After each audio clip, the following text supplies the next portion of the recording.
Rivers took to the podium after the game, took to the microphone after the game, rather, and said this team needs a guard. And I think everybody agrees with that. They need somebody out there because I can't see Furkan Korkmaz bring the ball up anymore. I don't even want Tobias Harris bringing the ball up anymore. Seth Curry, fine as de facto, but I don't need him bringing up the ball. And as much as I love that part of versatility of Joel Embiid's game, I'm good. Don't really need that either. There's some other news out there as well that Paul Reed, B-Ball Paul could be moved.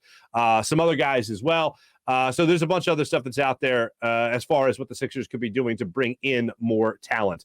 They definitely need another guard. I 100% agree with Daryl Morey's probably saying the same thing, but I 100% agree with what Doc Rivers had to say after the game last night. They do need a guard. You know what else they need? And this is what a guard will help with. Now we'll get into that Sixers loss to the Suns. Let me just start off by, when I talk about the game, let me just start by saying, let me just get this cliche out of the way. There are no moral victories. All right? There's no moral victories. But there's positives you could take away from the game. And there's a measuring stick game. As I was saying yesterday, it's a measuring stick game. Anytime you go up against the best team in the NBA, how good are you? Well, apparently the Sixers were good enough to be 14 points up on the best team in the NBA before they squandered that away. So that was a tough one. The fact that they're up 14 points is still good.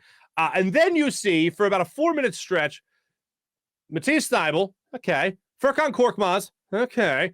Andre Drummond, all right. On the court at the same time.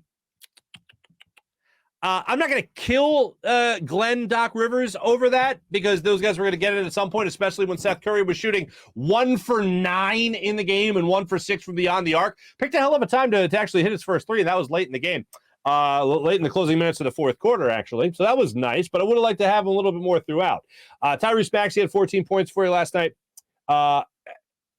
15 turnovers. That led to 27 Phenix Suns points. Here's what we all know: the Sixers needed another point guard, another guard, and certainly that will help cut down the turnovers.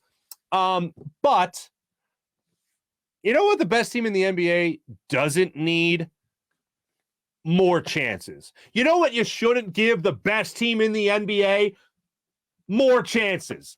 And when you give them 15 more chances than they should have, when you give them 15 turnovers, and you give them 27 points, you're not going to win that game. No matter how close it was down the stretch, you're not going to win that game. And some of the most mind-numbing turnovers in this game, one was a result of Tobias Harris just not knowing where he was on the court. Chris Paul, make sure I get this right in the game here. Chris Paul goes to the line, misses his free throw. It falls in the hands. It was a 2-point game at that time. It falls in the hands of Tobias Harris. Tobias Harris then allows the ball to get swiped out of his hands by Crowder. The ball, by the way, it wasn't just Tobias Harris. It was 3 Sixers under the basket. Neither one of them could come up with the loose ball after it was swiped away by Crowder. It then finds its way to Chris Paul at the top of the key, strokes the 3 Sixers. Next thing you know, they're down 4 points. Like, that's abysmal. That should never happen. And then 20 seconds left in the game, Sixers down 3. Joel Embiid, believe he got a rebound in this situation, starts dribbling the ball up the court a little bit. Tyrese Maxey's booking it to the rim. I'm thinking, is he going to try to hit Maxey on a long toss there? A nice touchdown pass?